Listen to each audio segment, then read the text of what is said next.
Langsung dari studio podcast di Snaker Trans Provinsi Jawa Tengah, Jalan Pahlawan nomor 16 Semarang. Kembali lagi kita di Goreng Bakwan, ngobrol bareng bab gawean. Topik obrolan kita siang hari ini sepertinya memang agak sedikit berat sih. Tapi karena sudah makan siang, jadi kita bikin topik obrolannya jadi yang ringan-ringan saja. Kira-kira sudah bisa menebak apa topik obrolan kita di podcast siang hari ini? Kita kenalan dulu yuk ke bintang tamu podcast siang hari ini. Yang pertama, selamat siang Ibu Mumpuniati SHMM, Kepala Bidang Pengawasan Ketenagakerjaan Dinas Tenaga Kerja dan Transmigrasi Provinsi Jawa Tengah. Selamat siang Ibu. Selamat siang Mbak Dian. Sehat Selamat Ibu? siang Ketenaker. Sehat Ibu. Alhamdulillah sehat. Yang kedua tamu kita Bapak Aulia Hakim AMDSH, Ketua DPW FSPMI Provinsi Jawa Tengah. Selamat siang Pak Aulia. Selamat siang Mbak Dian. Setelah tahu bintang tamu kita siang ini, kira-kira sudah bisa nebak apa kira-kira topik obrolan kita?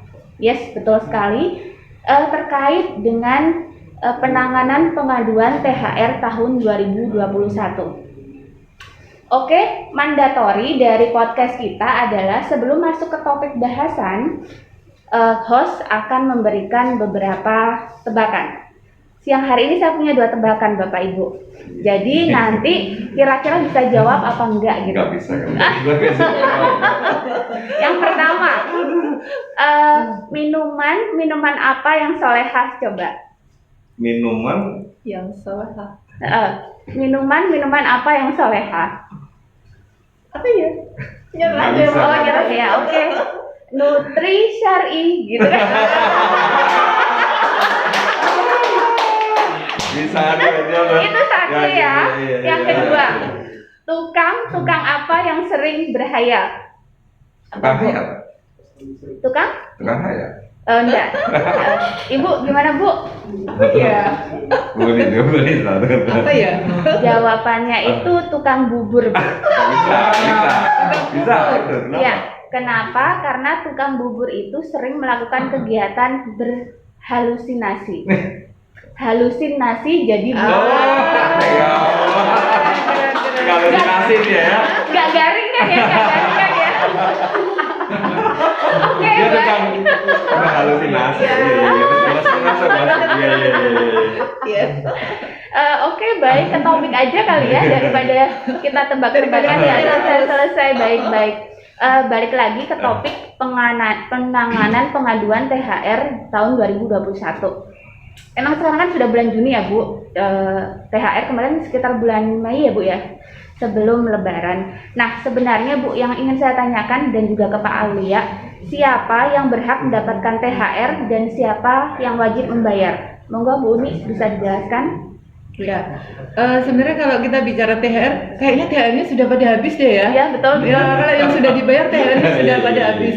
Berarti yang belum dibayar ini nanti dapat punya uang malah Ya, kita benar. punya uang. Celengan ya Bu, Iya, tabungan. celengan gitu.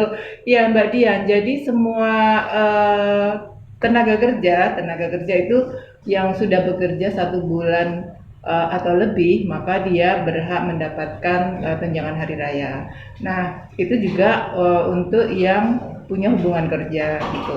Dan yang wajib memberikan THR itu pengusaha. Pengusaha memberikan kepada karyawannya yang tadi satu bulan tadi. Kemudian yang intinya yang punya hubungan kerja itu berarti upah, terus ada jam kerjanya itu juga termasuk hubungan kerja gitu. Seperti itu ya Bu. Kemudian kalau kan sekarang lagi pandemi nih, situasi ekonomi juga lagi susah ya di mana-mana gitu kan. Saya dengar kayak di media sosial, di berita kayak gitu-gitu banyak yang kayaknya perusahaan banyak yang tidak membayar THR. Emang ada ya Bu, maksudnya perusahaan yang tidak membayar THR gitu. Karena apa sih Pak gitu loh? Karena apa? Kalau misalkan Saya Pak, Yang mau dulu. saya dulu. Benar, Saya benar, dulu. benar. Iya. Dari aduan yang masuk ke Disnaker karena kemarin kami Disnaker membuka posko aduan gitu kan. Itu posko ini kan dalam rangka mempermudah masyarakat untuk mengakses bagaimana cara melaporkan ketika hak-haknya tidak dipenuhi, misalnya THR gitu ya. dari tahun 2000 THR 2021 ini kemarin ada 162 aduan yang masuk ke Disnaker. Nah, dari aduan-aduan itu memang ada beberapa yang sama sekali tidak memberikan THR dengan alasan pandemi. Mungkin bisa saya jelaskan ya Mbak, yang aduan yang selesai itu, yang selesai berarti yang setelah kita masuk ke kita, kemudian kita tangani, kita datangi, kita periksa perusahaannya, kemudian mereka akhirnya membayar gitu. Yang tadinya tidak membayar, akhirnya mereka mau membayar, itu ada 40 perusahaan. Kemudian yang bayar 100% tapi dicicil itu ada 45 perusahaan. Kemudian bayarnya kurang dari 100%, karena tadi ada yang bayar saya mampunya cuma 50% nih atau 20%. Nah, itu ada 15 perusahaan. Kemudian yang tidak dibayar ini ada 14 perusahaan. Itu mungkin itu yang bisa saya sampaikan gitu. Oh, berarti artinya bahwa Disnaker Trans itu juga sudah bekerja keras ya untuk menangani aduan THR sampai dengan bulan ini ya Bu ya. Ya. Baik, dari sisi Serikat Pekerja nih Pak Aulia. Pak Aulia akan Ketua DPW FSPFI Provinsi Jawa Tengah. Kira-kira kalau dari sisi Serikat Pekerja, sebenarnya fenomena ini ketidakmampuan perusahaan dengan alasan apapun, misalkan pandemi lah atau alasan lain, itu sebenarnya karena apa sih Pak bisa sampai tidak bisa membayar THR gitu? Ya, terima kasih Mbak Dian. Mungkin ini dari sudut pandang kita di Serikat Pekerja terkait dengan kondisi THR tahun 2021 disebabkan dengan pandemi. Yang pertama, memang kondisi ini sangat berbeda dengan tahun-tahun kemarin. Pada saat tahun 2020, awal tahun 2020 Maret itu mulai itu pandemi itu. Pada saat itu kita harus bisa pahami juga terkait dengan aturannya.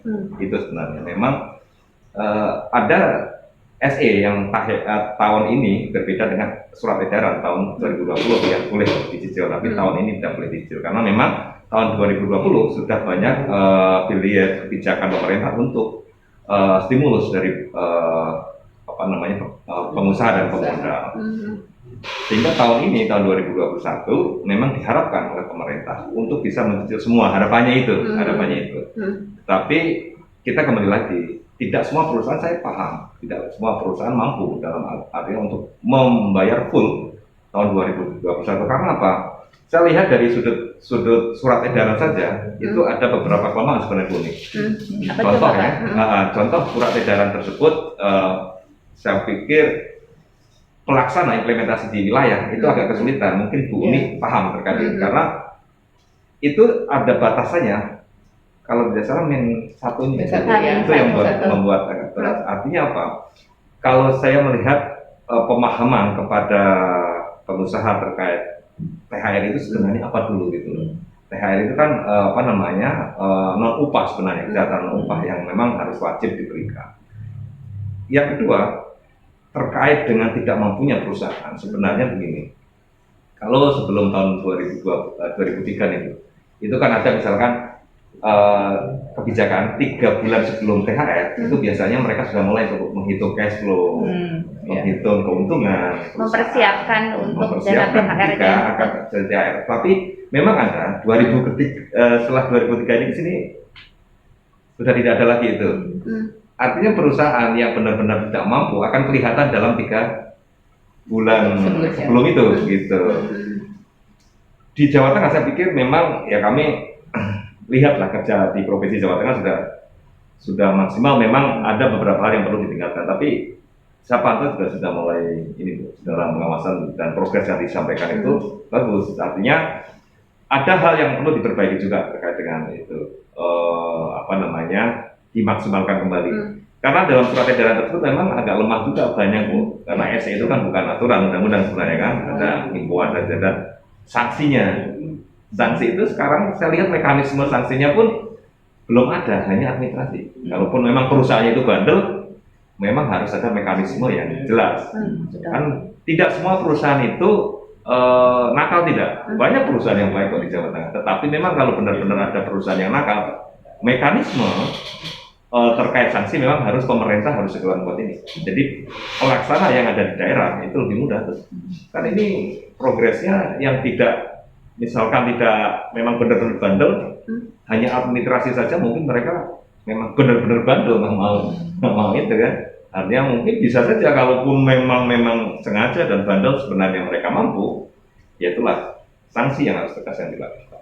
Nah, itu tadi balik ke sanksi ya Bu, mampu tidak mampu dan sanksi yang hanya kesannya administrasi gitu kan. Sebenarnya regulasi pemerintah terhadap penanganan THR terkait sanksi kepada perusahaan itu apa? Satu. Yang kedua, kan perlu bukti tuh apakah perusahaan itu sebenarnya mampu atau enggak gitu. Salah satunya adalah misalkan dengan laporan keuangan 3 tahun ke belakang minimal gitu kan. Apakah dari Disnaker Trans tuh kalau misalkan kita datang ke perusahaan nih, Mbak, saya minta bukti data keuangan 2 tahun ke depan, ketika perusahaan bilang itu rahasia kami gitu. Apakah ada misalkan kayak aturan sebagai senjata agar para pengawas ini tuh bisa minta sesuatu yang dianggapnya itu adalah privacy atau rahasia gitu sih. Kalau menurut Bapak dan Ibu gimana tuh dengan betul ya. Untuk kepentingan pemeriksaan, nah, untuk menentukan bahwa perusahaan itu mampu atau tidak kan memang harus kita lihat laporan keuangannya. Jadi mekanismenya gini, ketika perusahaan ini memang tidak membayarkan THR, maka dari aduan-aduan yang ada kemarin ya, ketika dia memang tidak mampu membayar, kan kita periksa nih, kemudian bukti-buktinya, kan bukti-buktinya apa gitu. Kemudian kalau memang itu cukup bukti bahwa dia memang melakukan semacam pelanggaran gitu ya. Dan akhirnya kan kita setelah kita periksa, kita terbitkan nota pemeriksaan.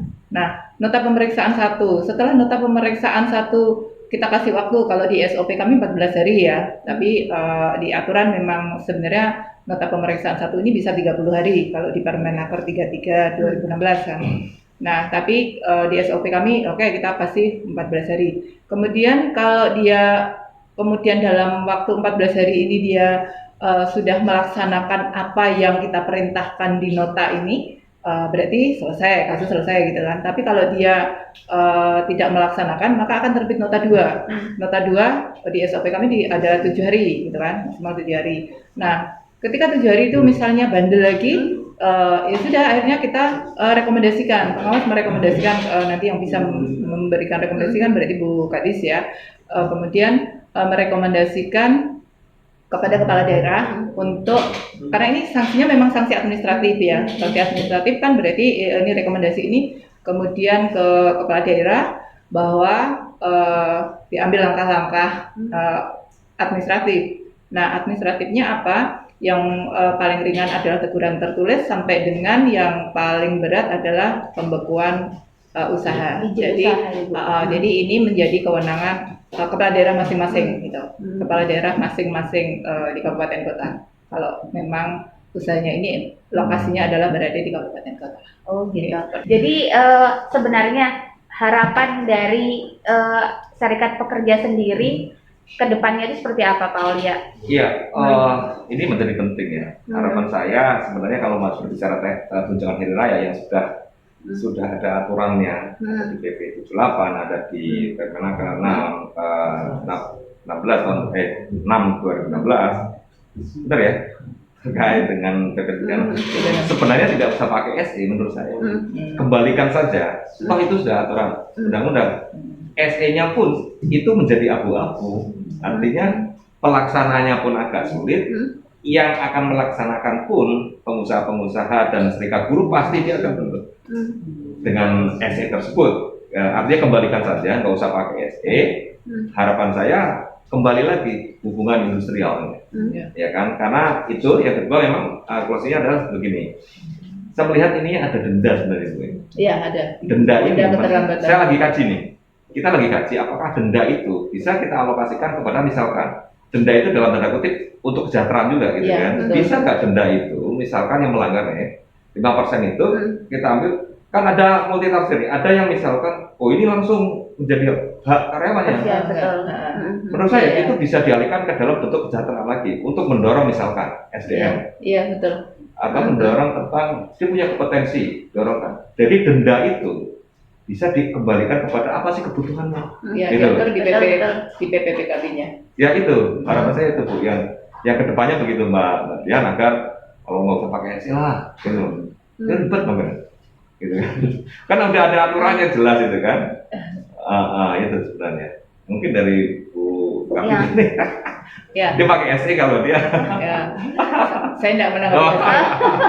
Saya nggak menanggapi. Itu di kelas Iya, itu. betul. Saya menanggapi yang hubungan industrial. Betul, Saya betul. setuju hubungan industrial karena gini. Oh, setuju. Tumben dia setuju dengan saya. Biasanya kamu pernah setuju sih Berarti saya. hubungan serikat pekerja dengan pengawas itu Khusus saling Wah, harmonis boleh, gitu ya. Khusus dari ini saya setuju sama Mas Alia. Iya, betul, Bu.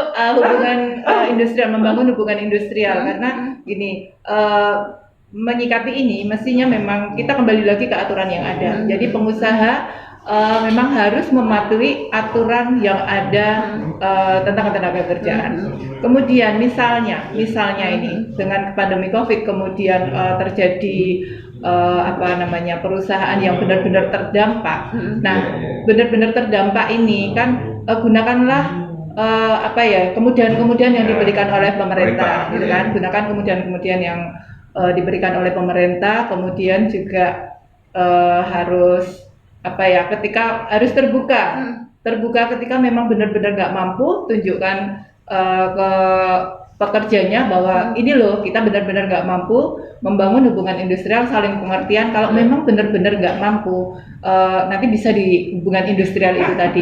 Soalnya gini, daripada perusahaannya tutup, Iya, daripada perusahaannya Berarti tutup, kita cari jalan Iya. tengahnya daripada gitu kan. perusahaannya tutup, bukan berarti kita melegalkan, bukan ya. Iya, betul. Tapi ini hubungan industrial ini menjadi sangat penting ketika terjadi situasi Masalah. seperti ini. Berarti membangun komunikasi antar pekerja dan perusahaan. perusahaan. Lewat serikat pekerja tentunya kan. Betul. Nah, tugas pengawas bisnis ini berarti di tengah-tengah ya, Bu. Tugasnya serikat Gitu kan. pekerja Oh, kelihatannya. serikat pekerja, baik. Saya kan di belakangnya Mas Oh, Uli. baik.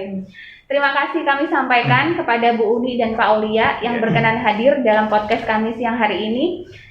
Kayaknya 15 menit itu kurang sekali ya, bahkan 1 atau bahkan 2 jam untuk membahas topik yang selalu hangat setiap tahunnya ini, itu juga akan kurang gitu. Tapi paling enggak, regulasi THR tadi sudah dijelaskan oleh Bu Uni, kemudian harapan pekerja juga sudah disampaikan oleh Pak Aulia dari pihak Serikat Pekerja. Semoga kedepannya situasi menjadi lebih kondusif, pandemik segera berakhir, dan perekonomian bangkit kembali. Semoga tahun ke depan tidak ada lagi posko aduan THR yang harus didirikan karena semua perusahaan telah memberikan THR kepada pekerja sesuai dengan aturan. Jumpa lagi di podcast berikutnya dengan tema dan topik yang berbeda. Yuk kita say no to rebahan biar manfaat for everyone. Angger ngobrol bareng bab gawean, pokoknya goreng bakwan. Jangan lupa jaga kesehatan dan lakukan gerakan 5M. Memakai masker, mencuci tangan, menjaga jarak, menjauhi kerumunan, membatasi mobilitas dan interaksi.